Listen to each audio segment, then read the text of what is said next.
दोस्तों नमस्कार, स्वागत करती हूँ आपका एक बार फिर से भाग्य से ज्ञान में। दोस्तों नवरात्रि के इस पावन अवसर पर अगर आप भी माता रानी को अपने घर बुलाना चाहते हैं तो वीडियो को अंत तक जरूर देखिए और कमेंट सेक्शन में जय माता दी जरूर लिखिएगा।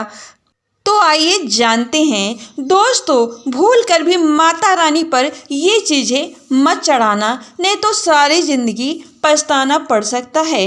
दोस्तों नवरात्रि के 9 दिन आदि शक्ति माँ दुर्गा को 9 दिन समर्पित होते हैं। नवरात्रि के 9 दिन माता के अलग अलग रूपों का पूजन किया जाता है।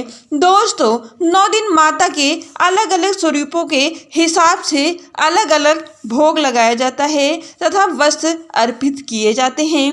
लेकिन क्या आप जानते हैं कि कुछ ऐसी भी वस्तु हैं जिनको नवरात्रि के 9 दिन माता रानी को भूल कर भी समर्पित नहीं करना चाहिए, और अगर इन वस्तु को भूल कर भी माता रानी को अर्पित कर देते हैं तो आपको पूजा और व्रत का पूर्ण लाभ नहीं मिलेगा। इसलिए माता रानी की कृपा प्राप्त करने के लिए आपको ये जानना बहुत आवश्यक है। तो वो कौन सी ऐसी वस्तु है जो माता रानी के पूजन में भूल कर भी इस्तेमाल नहीं करना चाहिए। दोस्तों आगे बढ़ने से पहले अगर आपने हमारे चैनल को सब्सक्राइब नहीं किया है तो जाके सब्सक्राइब कर लें और बेल आइकन को प्रेस कर दें ताकि आपको इसी तरीके के आध्यात्मिक वीडियो प्राप्त होते रहें। दोस्तों और कमेंट सेक्शन में जय माता दी जरूर लिखना, माता दी की कृपा आप पर हमेशा बनी रहेगी। दोस्तों नवरात्रि के दौरान शादीशुदा महिलाओं को सफ़ेद कपड़े पहनकर पूजा पाठ नहीं करना चाहिए। साथ ही काले वस्त्रों को भी धारण करके पूजा पाठ आदि नहीं करना चाहिए। ऐसा करते हैं तो हमारा पूजा पाठ व्रत आदि खंडित हो जाता है। दोस्तों माता की चौकी पर लाल रंग के कपड़े का ही इस्तेमाल करना चाहिए। नवरात्रि के 9 दिन तक व्रतधारी को अपना आसन माता की चौकी के आगे ही लगाना चाहिए और वहीं पर सोना चाहिए। अपने घर के मंदिर को नवरात्रि के 9 दिन कभी भी अकेला नहीं छोड़ना चाहिए, बहुत ही अशुभ माना जाता है। माता दुर्गा नाराज हो जाती हैं और हमेशा के लिए रूठ जाती हैं। दोस्तों नंबर 2, नारियल को हिंदू धर्म में सुख समृद्धि का प्रतीक माना जाता है। नारियल को श्रीफल भी कहा जाता है। दोस्तों मंदिर में नारियल माता रानी को भेंट के रूप में समर्पित किया जाता है और नवरात्र में कलश स्थापना बिना नारियल के अधूरी मानी जाती है।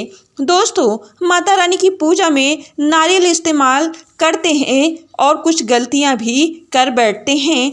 दोस्तों नारियल कई प्रकार के होते हैं, एक हरा दूसरा सूखा जिसके अंदर पानी होता है। माता रानी की पूजा में सदैव पानी वाले नारियल का प्रयोग करना चाहिए। दोस्तों जटा वाले नारियल का भी इस्तेमाल कर सकते हैं। हरे नारियल का प्रयोग आपको भूल कर भी नहीं करना चाहिए। नारियल चटका हुआ नहीं होना चाहिए क्योंकि साबुत नारियल ही माता को समर्पित करने योग्य होता है। साबुत नारियल ही सुख समृद्धि का प्रतीक होता है। नारियल को भी श्रीफल कहा जाता है और ये माता लक्ष्मी को बहुत ही प्रिय है। नवरात्र में माता रानी के कलश की स्थापना करते समय जटा वाले नारियल का यानी पानी वाले नारियल का ही कलश पर स्थापित करना चाहिए। साथ ही ये ध्यान रखना चाहिए कि नारियल को कलश के ऊपर लिटा कर रखना चाहिए, खड़ा नारियल कभी भी नहीं रखना चाहिए।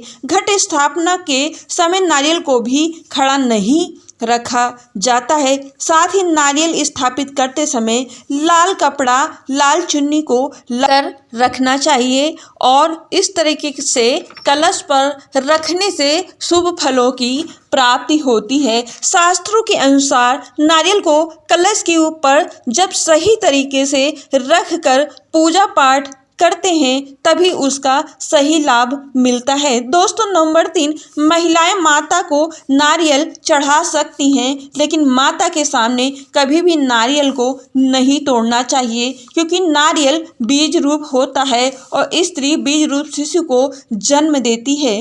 दोस्तों नंबर 4, लौंग हम सभी माताओं को चढ़ाते हैं और कभी जाने अनजाने में ये गलतियां हमसे हो जाती हैं और हम ऐसी गलतियां कर बैठते हैं। दोस्तों, हमेशा ध्यान रखना चाहिए कि माता रानी को सदैव फूल वाली लौंग ही समर्पित करनी चाहिए। जिस लौंग में फूल नहीं होता, जो लौंग खंडित हो, उसे माता रानी पर भूल कर भी नहीं चढ़ाना चाहिए।